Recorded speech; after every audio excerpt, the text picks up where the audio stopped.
That's great. So if you want to start, Emma, that would be lovely. I'll let people in as they appear. Yes, thank you, Jane. And so nice to see familiar faces and a lot of kind faces this evening. So yes, my name is Emma Östäker and my accent is Swedish. I live in Stockholm. Entered the program 3 years ago, I would say 4 years ago, I took my first mindfulness course. So it's also interesting how things can develop. I would never have thought then that I would be sitting here tonight. But let's get into the thesis that I will be presenting my research. So my title is The Potential Role of Mindfulness for Sustainable Development. And I think the undertitle is very important too, because it's an exploratory journey into discourse, practice, and research. And maybe you now wonder, why on earth did she combine two such big topics in a small thesis? Because of course, mindfulness is so multidimensional, and that is also sustainability. So I wanted to illustrate with word clouds below. Well, maybe just a few words on why I did it. I was driven by curiosity. I have a background in social science, political science, worked a lot with government affairs, public administration, international, global development agendas. So yes, that is a little bit my background, and with also focusing on mindfulness, I wanted to combine this. But really a few words on the background and maybe the key points of departure for my thesis was that I discovered when I was doing essays that really there is an emerging discourse, at least that's what I call it, on inner development for sustainable development. And this was something that I discovered that quite a lot of people in academia, but also elsewhere, are highlighting that we need something more to reach the 2030 agenda. And we need not only technical solutions, but also to develop our inside and to develop certain qualities. So there are a number of frameworks with different conducive qualities, and one of them is the inner development goals, which you see above illustrated here, 1 to 5, clustering like 23 dimensions and qualities that have been identified as important and probably very useful if we want to succeed on the broader agenda. And what caught my attention was that in that discourse, mindfulness is highlighted as a useful tool to develop all these different qualities. And in parallel, we can see in terms of development on the broader social development, sustainable development agenda, which of course is very much manifested in the action plan for prosperity, people and planet with 17 sustainable development goals. There is increasing reporting on very slow progress and more concern also that traditional approaches are not enough, business as usual. So we can see this kind of interest in doing something different is coming from different directions. And then, of course, the mindfulness stream here. We all know, sitting in this little room, that mindfulness has caught increasing popularity in the past 20 years. And there is exponential growth, you can say, in the knowledge base and increasing interest. So that is something that is also one of the background drivers for my thesis. Yes, so with this broad entry point, how did I go about it? My overall question was really to explore the potential role of mindfulness, given this background that there is an emerging recognition that we need to do something new and mindfulness could possibly be useful. So since I didn't really have a focus on substantiating cause and effect or so, I was more interested in exploring and understanding. I used a qualitative exploratory approach. And my ambition was more, how can we understand this emerging discourse and how can we make some sense of it? And since it's an emerging field, I used a narrative literature review. And a literature review could, of course, be done in many different ways. And the narrative review was very useful for me, but it's not as systematic and in terms of methodological rigor. So I was very much the instrument and had to rely on principles that could be useful in doing this research. So I dived into the literature. I focused on secular mindfulness, as I also think the broader discourse is very secular. Of course, this of linking inner development to outer change is not new. It's not new as a discourse. It's something that we've seen in many spiritual traditions. But as the discourse is very secular, I chose to focus on that. I did a lot of database searches. I used snowballing, identifying interesting literature in other literature. I also focused on finding other reviews since I wanted to cover a broad field. Most research, you want to narrow down to be able to say something when you drill down into the details. But my approach of wanting to make sense and understand, I wanted to expand. So standing on the shoulders of others and using their reviews and their synthesis was really a very useful approach for me. Of course, focus on peer-reviewed articles, but also research-based policy reports. There are actually a number of reports by UNDP and within the UN system. And also we can see reports from Mindfulness Initiative and other similar, other similar sources. So very interdisciplinary approach and very iterative. Dear Graeme called me an opportunistic approach. So that was very much what I did. When you explore the mindfulness literature, the academic literature, it's striking, of course, that there has been an exponential growth, but also that there is such an increasing diversity in terms of disciplines. I even found someone who had done research on the literature base as such, identifying that there are some 250 disciplines now. And I think that was really interesting because it also links to the ambitions of this MSc program of linking mindfulness to different spheres. So that was useful from my perspective. But another thing is that you see that there is still a very strong bias, of course, since much of the research is very much on mindfulness-based programs, very much focused on individual persons, and also very much on therapeutic health, well-being, performance indicators. Also, the literature base is very polarized, and that is something that is highlighted by a number of researchers who try to do, like I did, sort of reviews of broader fields, identifying this, that yes, very much so, that either the research is very positive or quite critical or somewhat ambiguous.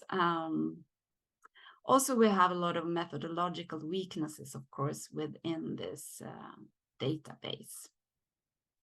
Yes, that was a little bit on focus and methodology. Going now into findings. So I structured my work very much looking into discourse, looking into practice, and then I say research at the end here. But of course, everything is based on research, but that was research which linked specifically to sustainable development perspectives, social development, political development, and broader collective developments. But if we start with the first one, so looking into the discourse, we can first see the discourse in itself is sort of a paradigm shift, going beyond traditional approaches of problem solving. And very much in that discourse on inner development and the role of mindfulness, we see references to paradigm. There is a need for paradigm shift, and that our mind and mental models are seen as root causes to the crisis, but also as effective leverage point.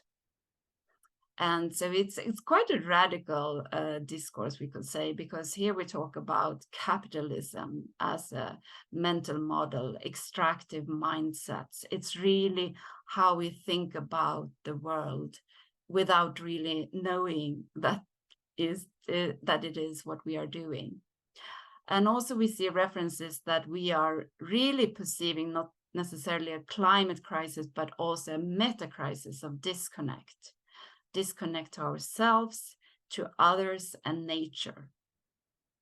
And also a crisis of attention deficit, so we need to reclaim our attention. And within that broader field, to cultivate transformative qualities. And in all of these different aspects, mindfulness is seen as a potential to address mind as a barrier and potential leverage, and to contribute to connection and to cultivate qualities. If we go into mindfulness practice and see, so what is the potential? We could just look at the practice.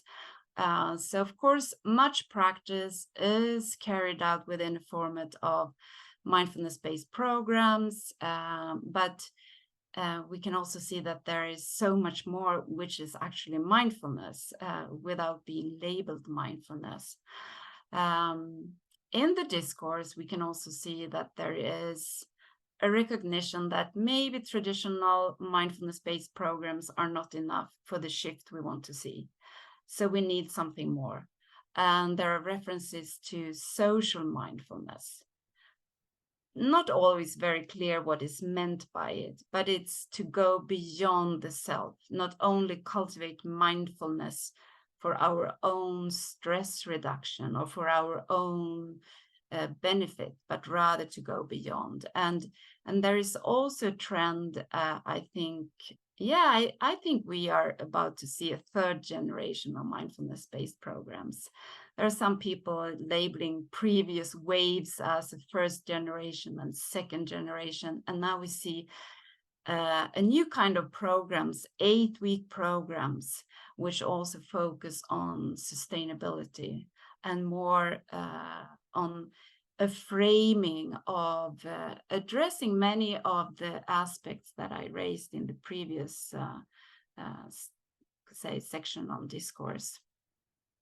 Also that mindfulness is used for many shifts in other spheres, such as contemplative pedagogy in higher education. There is quite a big body of literature on the need of mindfulness to cultivate a kind of insight about the world, about ourselves, which links very much to what we can see in Buddhist traditions and in other spiritual traditions. And here I say change approaches. It's also an emerging broad fields, I would say, of systems shift oriented programs, taking people through a process of both cultivating individual strength and perspectives, and also to do it in a collective environment. I don't know, maybe some of you are familiar with Joanna Macy's work on the work that reconnects, which is a sort of a very elaborate program of helping environmentalists and climate activists and other change agents in getting a strength and agency to act.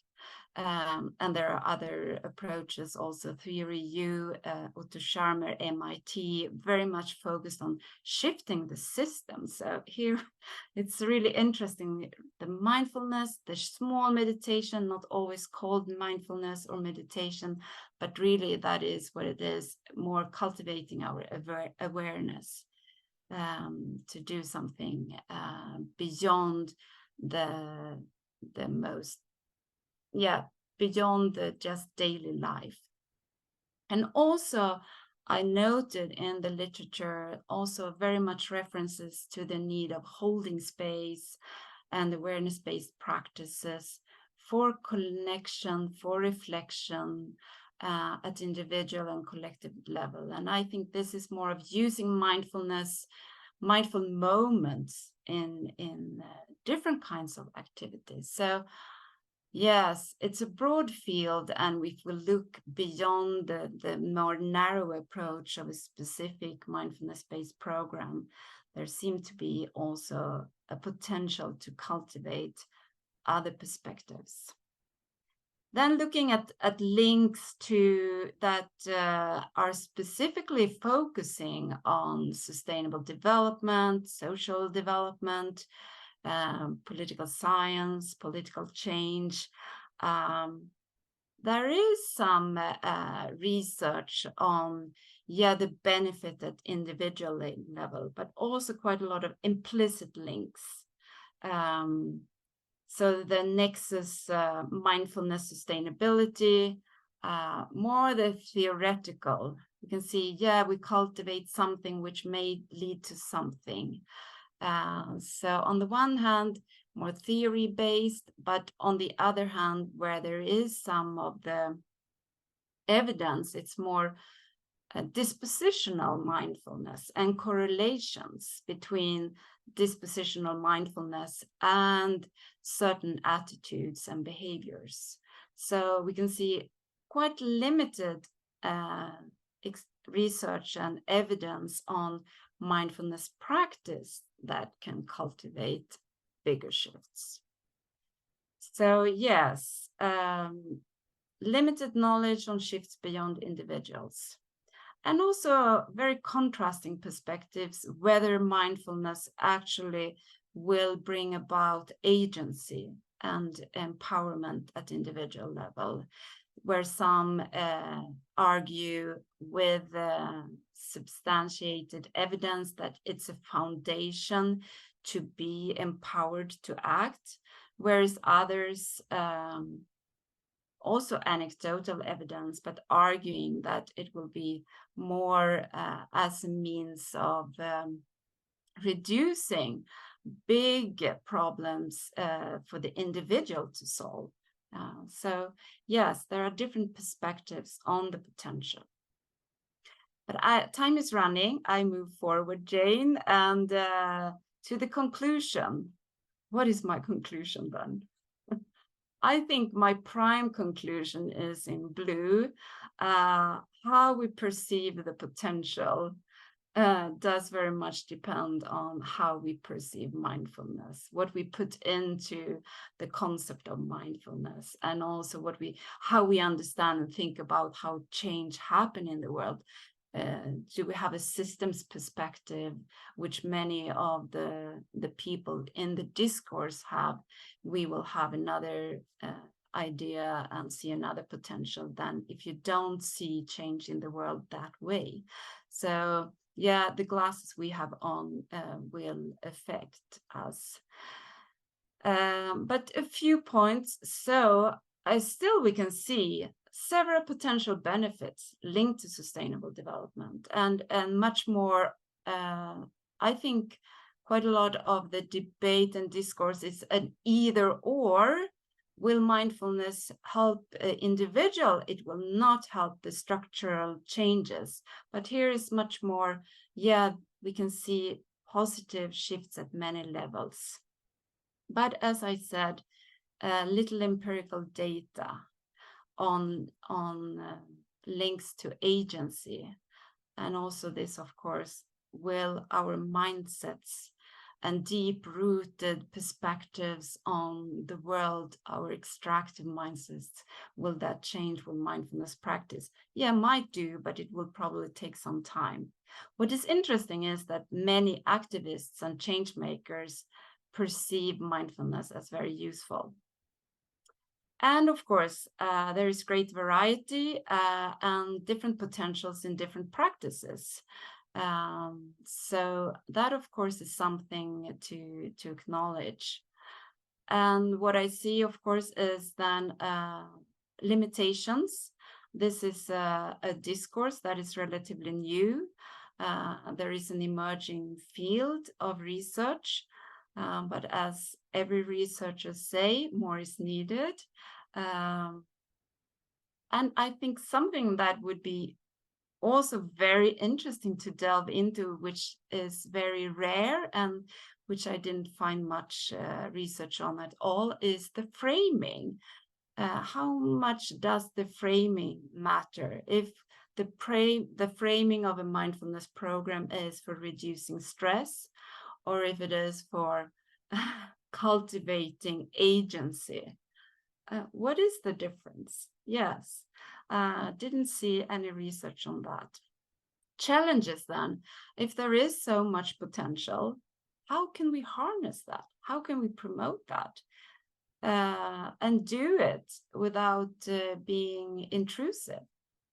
And to ensure that there is a variety that can be useful for different kinds of preferences, but also that, of course, cultivating these qualities takes time. Still, I see a promise as there is much going on in this field, and we are only seeing the beginning. So thank you.